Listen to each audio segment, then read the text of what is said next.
All right, next up, we'll have Mr. Robert Rubin, President-elect of the American Association of University Presidents, WSU. He's asked to speak to the trustees today. Mr. Rubin, as the Board of Trustees by law state, you have no more than 5 minutes. Secretary to the board, Ms. Mickey Boggs, will monitor the time. Mr. Rubin, please address the board. All right, thank you. Thank you very much. President Edwards, members of the board. In February, I spoke to you as a concerned alumnus and faculty member. Today, I speak to you as president-elect of AAUP-WSU. I appreciate your time and attention, and I come in peace. I want to begin my remarks with a quote that I've stolen, with permission, from a friend and faculty colleague, and I quote, "The relationship between the administration and the union is by its very nature adversarial, but it must never, ever be hostile," end quote. I immediately loved this quote from the minute I read it in an email from my colleague. It very much embodies my philosophy in my new role as union president. It also accurately describes the relationship that the union has enjoyed with the current Vice Provost for Faculty Affairs, Dr. LaFleur Small. I'd like to take this idea even a step further, if I may.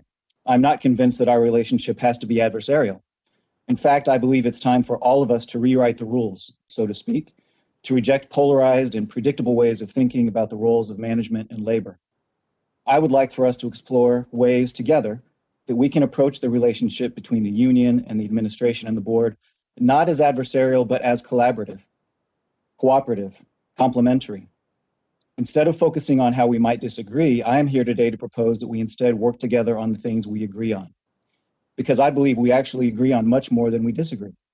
I believe we all want to work hard to rebuild Wright State and restore its image as the great institution we so fondly remember. The faculty and our wonderful staff colleagues at Wright State bring a great many strengths to the table. We are committed teachers and researchers. We love our students and we want them to succeed.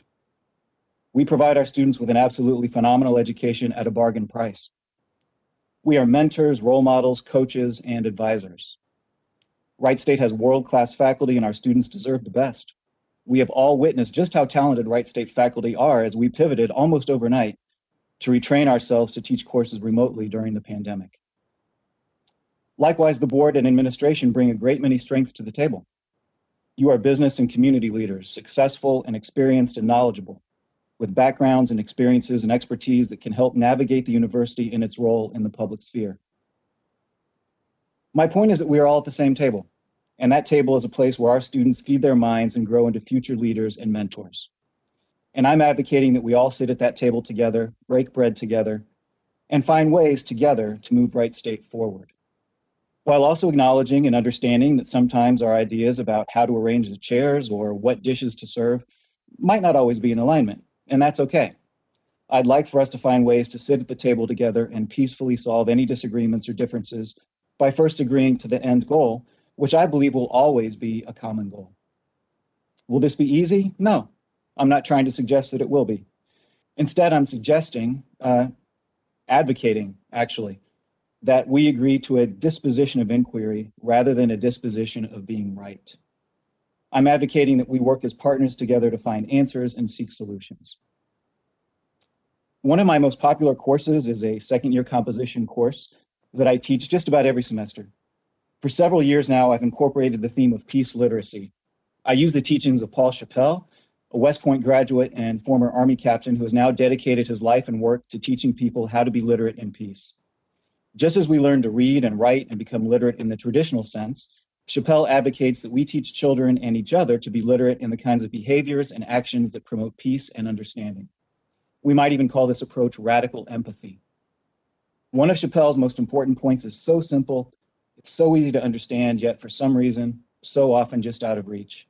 It's the idea that all conflict results from a lack of respect. It's far too easy to dehumanize or delegitimize someone if you show them disrespect or refuse to listen to them. It is also so easy to immediately ease the tension and lower the negativity by simply showing someone that you respect them and that you are listening to them. When is the last time you heard someone say, "I'm so angry with my spouse, they always listen to me"? Never, right? My training in martial arts has taught me these very same principles.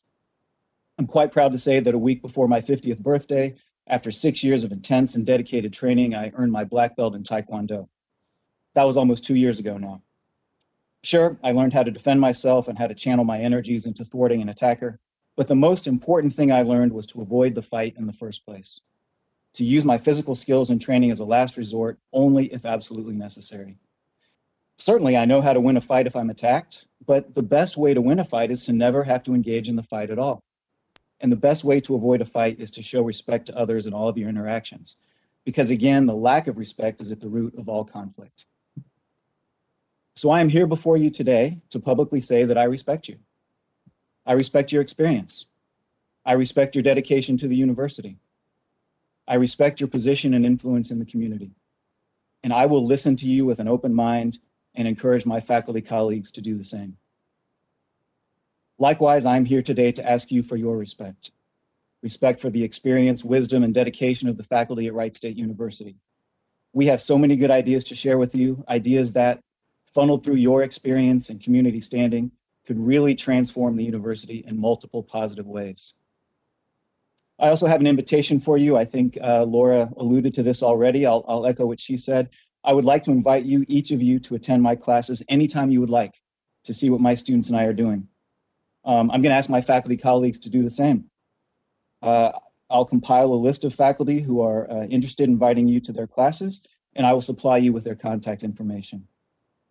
I know that there are many of us who would be honored to have you as guests in our classrooms.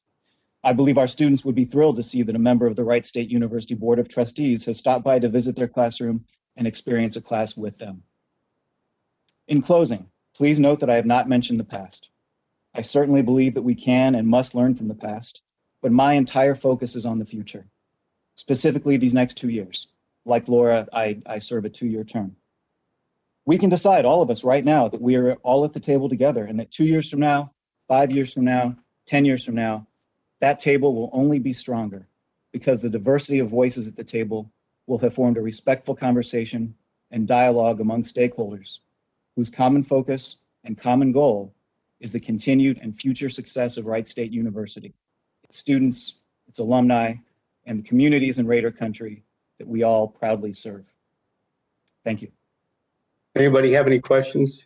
What a breath of fresh air. Thank you. Here's my hand to be shaken. Okay, anybody else? I just have a couple of comments to make. Professor Rubin, let me say on behalf of the board, thank you. And we are cautiously optimistic.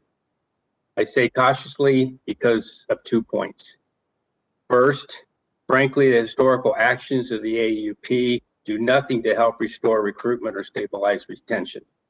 To be more direct, in my short time on this board, I've personally seen little from the AAUP leadership that has done to help the university succeed. Adding to that point, when I read that the student government's president said in his 4 years at Wright State that a no confidence vote had attempted to be used 3 times, I was left to believe there seemed to be some in the faculty who seemed to want the university to actually fail. Second, it must be noted that while the administration was discussing with the AAUP in good faith the offering of a faculty voluntary separation plan to offset retrenchment, it appears individuals were formulating a no confidence vote in the president, and the union was filing yet another grievance around retrenchment. That can't continue. Let me say Wright State would be much better served if those whose political agenda appears to be to spread negativity instead of actually spend time recruiting and retaining students.